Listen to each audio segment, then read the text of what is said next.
Hello and welcome to this episode of All Monsters Go to Space. So some time ago I made a video on the changing face of the vampire in popular culture, and today I'm going to be expanding upon it as we take a look at a new sort of vampire starting to appear in popular works of fiction, the completely transformed monstrous vampire, with the two examples being the bat-like Subsiders from Daybreakers and the split-mouthed Reapers from Blade 2. So before I go any further with this video does contain spoilers for all three of the Blade films in the Blade trilogy, as well as Daybreakers. So with that out of the way, in many ways, the Reapers and Subsiders are very similar. Both are former vampires that have been transformed, that are now mindless, bloodthirsty creatures that feed upon humans and vampires alike. They even have similar weaknesses and strengths. For a start, each franchise treat the vampire as a virus with a purpose, not some supernatural creature. However, this idea does become muddied at the end of the first Blade film. But what I'm trying to say is that crucifixes and other religious items will not work against them. The same is also true for garlic and silver.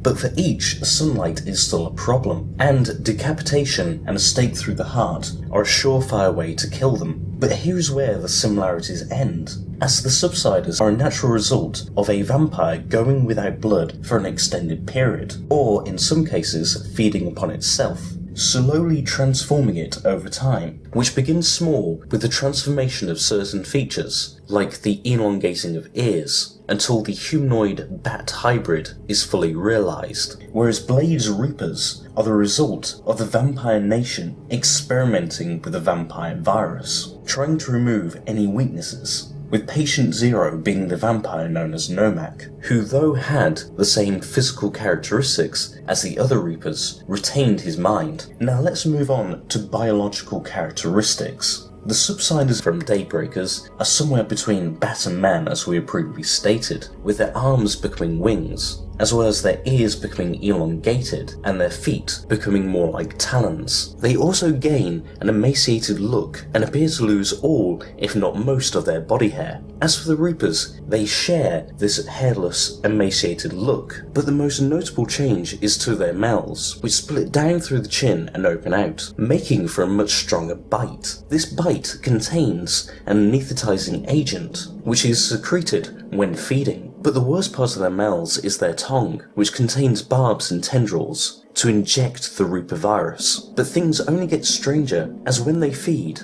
gland-like eruptions emerge from their backs. And if we go under the skin, you'll find their heart is encased in bone, and their bodies are hardwired to feed, even if their brain is destroyed. Interestingly, elements of the Reaper's design were recycled with Blade Trinity's Dracula, who became known as Drake, in his more monstrous form. So it'll be interesting to see if in the future this idea of the more transformed monstrous vampire appears in more popular works. As a side note, I think it would be interesting to see a non-canon crossover between these two types of vampires, maybe a graphic novel or something of that nature, because how amazing would it be to see a Subsider infected with the Reaper virus? And I shall leave you with that thought. But remember, if you did enjoy this video, leave a like and subscribe, and I'll see you in the comment section and on Twitter.